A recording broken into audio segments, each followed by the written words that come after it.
Today, Lucid had its third annual Gravity unveiling. Yeah, if you've been following them for a while, you know this is not exactly new. I mean, they had an event several years ago where they teased the Gravity, showed the design, but didn't give us that many specs. And then a year went by and they teased it again with a new updated rendering. Fancy animation showcased these pilot seats in the second row looking all fancy and said more to come in the future. And then today, they finally gave us a little bit more specs, but not too many specs because we still don't know the individual trim levels. But still, every year they have a little bit of a Gravity event where they give us a tiny bit more information than they did before. And this one actually gave us some concrete numbers. So they're saying that the base model Gravity will actually start below $80,000. So knowing Lucid, I assume that means $79,990, but that's still an important threshold for Lucid to enter because of course that qualifies you for the $7,500 federal tax credit, which actually changes into a point of sale rebate by the time the Gravity goes on sale, which should mean that assuming all of the battery materials qualify for the full rebate, the entry price for the Gravity might actually be more like $72,500, which for a Lucid SUV is honestly a pretty freaking good deal considering all of their sedans currently are at $75,000, and because they're sedans, they don't qualify for any credits, and of course an SUV is a far more popular market segment. There's definitely a ton of demand for all-electric three-row SUVs because Rivian has told us that 2/3 of their R1 reservations are for the R1S, not the R1T. Americans love their big, fast SUVs. It just caters to a wider demographic. It's more practical, it's more functional. And at today's Gravity unveiling,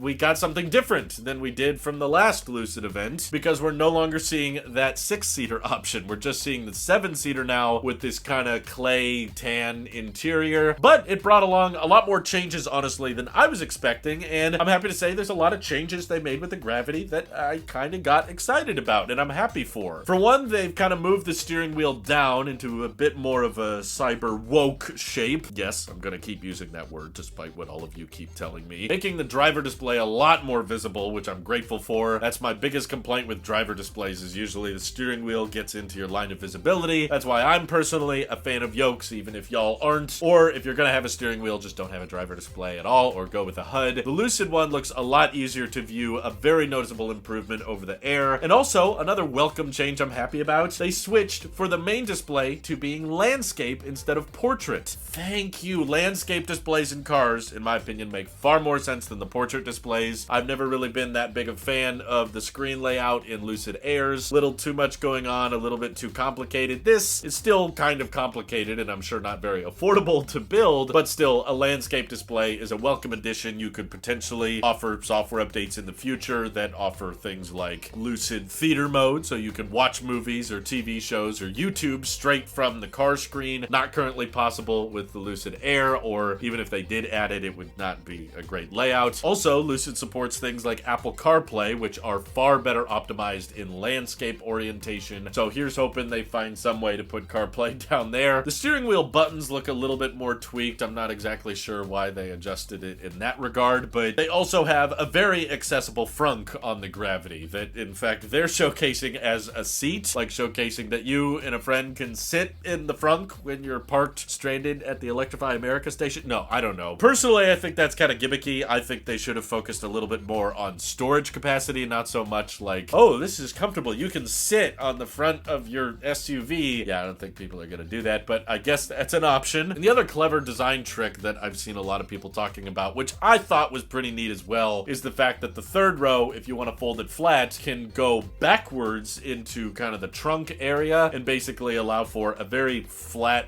wide storage space that goes all the way to the front row, and you just get this totally flat, folded down region if you want to do things like car camping. I personally love that kind of thing. That's why I would rather have a 7-seater Model X, not the 6-seater, because usually when you do more luxurious second rows, those fancier seats don't fold flat, and that kind of eats into your utility, your practicality, that type of thing. But thankfully, the Gravity also has a flat roof, unlike the Model X, so mounting accessories and canoes and all kinds of stuff to the top of the vehicle should be fairly practical. In that classic Lucid high-voltage architecture, I think is really what's going to help separate the Gravity from the other all-electric SUVs on the market. So yes, it's probably going to be very expensive compared to other options like the Kia EV9, but the EV9 even with its higher voltage architecture, is still looking like it's not going to be going much further than 300 miles on a charge, whereas Lucid is promising with a gravity range over 440 miles using a battery pack that's only about 120 kilowatt hours, which honestly is quite impressive given the fact that it's a 7-seater, it's a fairly large SUV with a lot of storage space both in the front and the back. So being able to sit 7 people and still get over 440 miles of range with a battery pack, which they're claiming is about the same as the Lucid Air, so I'm rounding up a little bit to about 120 kilowatt hours. That is good in terms of watt hours per mile. Like, honestly, I was very impressed by that as a efficiency junkie. Like, I just want every last mile I can get out of every kilowatt hour. And the other big advantage that Lucid still has, assuming the charging network situation gets better, is that the Gravity is supposed to DC fast charge over 300 kilowatts. Now, it's kind of an interesting story there because the Gravity is not supposed to be coming out until the end of 2024, and Lucid has said that they're going to switch to NACS in 2025. And I wished at their event they would have talked more about how they're planning on utilizing the existing DC fast charging network, which is mostly Tesla, especially if they plan on offering a NACS adapter to their CCS customers in early 2025, then that means that there better be a way on this vehicle to accept faster charging speeds from Tesla V3 superchargers via splitting the battery pack voltage or building in inverters or optimizing the Wonderbox. Whatever you gotta do, just find a way to accept a 250 kilowatt output from a Tesla supercharger, which maxes out about 500 volts. The Lucid is crazy efficient with its higher voltage architecture, which is great and all, but if you're stuck at all of your Electrify America stations because they're not a reliable network, or when you take your adapter to your Tesla supercharger and you don't get much more than 50 kilowatts, then that added range doesn't really translate to that much better of a road trip experience. I still wish they could have dove more into that, and I think that would address a lot of people's concerns about the future of the company, because that high range is cool, but if it's not matched with a reliable, consistent DC fast charging experience, it doesn't really matter. It's just a very expensive car that can go 440 miles very efficiently, but then just go back to level 2 charging after that, I guess. They did say up to 440 miles though, so I think there's a lot of PR intentional misconception out there, because of course the headlines right now are all saying the Gravity starts at $80,000 and goes up to 440 miles per charge, so people are just associating, oh, $80,000 car with 440 mile range, that's really great, when in reality I think they're talking about basically the best case scenario Gravity, kind of like the Lucid Air Grand Touring version can go over 500 miles on a charge, but the cheapest version, the Lucid Air Pure, just goes a little over 400. So there's a decent chance that there will be lower tiers of the Gravity with smaller battery packs, which I personally think is more important, making more affordable options that people can actually buy, and just making those options very efficient that also qualify for government incentives so that you can get it for under 80 grand. Those will probably go 350 miles on a charge, maybe 330 depending on which tire options you go forward with, but the 440 mile range variant, I wouldn't be shocked at all if that's well over $100,000, because 120 kilowatt hours, I don't care how good your gigacastings are, that is a difficult battery pack to manufacture profitably, and Lucid doesn't even know how to turn a profit with their existing sedans. So once again, I still feel very much that they should have started with the Gravity. This has a lot of practicality to it, and personally I like the design, I like the frunk shape, the utility there, and the mounting points, and they said there's 320 volt outlets accessible somewhere in this vehicle, which is great. I wish Teslas honestly had more 110s that you could just plug accessories into. This is a far superior vehicle that seems to be sharing a lot of underlining architectures and engineering with the Lucid Air, and it's a much bigger market, and honestly I have far less things to complain about with the Gravity than I do the Lucid Air. So honestly I think the company might have been in a much better position if they would have started with the Gravity SUV, because I don't think they'd have a demand problem if these vehicles were in production right now, whereas the Lucid Airs, the sedan, they are in production right now and they're struggling to find buyers. There's not enough people that can justify that high price, and I can't blame them when it's as small as it is and the sedan luxury market is already shrinking anyway. The trunk of the Lucid is not particularly large in the first place, but people will justify spending a lot more money if the vehicle can sit more people and have a lot more utility going for it. In fact, especially if you're going to be boasting about high range numbers, which Lucid loves to do, okay, that 440 miles might be a lot more appealing with the Gravity because people can tow with it, you know, hook it up with a trailer and go great distances, and that will translate to 220 miles of electric towing distance, which is basically unheard of right now in the EV space. Whereas with a sedan, towing a big trailer and stuff, the optimizations, the structure, yeah, the sedan's not going to be as good at that. So I wish they would have actually showed a NACS port on this vehicle, but unfortunately at the unveiling, they did show a CCS port on it, which just kind of made me roll my eyes. Are you seriously going to manufacture the Gravity with a CCS port for like 3 months and then switch it to NACS after that? Why would you want to punish all of the launch edition customers like that? Really hope they do something to address the charging so that this thing can go to a supercharger, get some reasonable speeds, and if not that, then I don't know, work with Electrify America on improving your reliability, but that feels like a lost cause at this point, so maybe it would mean more to me if Lucid started building out their own exclusive DC fast charging network like Rivian is, but they don't really have the money for it. So what do you guys think? Is the Saudis going to continue pouring money into this, and is the Gravity actually going to launch? Is this company going to survive, or are they going to get bought out or die before this vehicle even enters production? Feel free to let me know your thoughts down in the comments below, and thank you to everybody supporting this channel directly. Seriously, helps us out a ton, as does just watching these videos, so thanks again. Have an excellent rest of your day.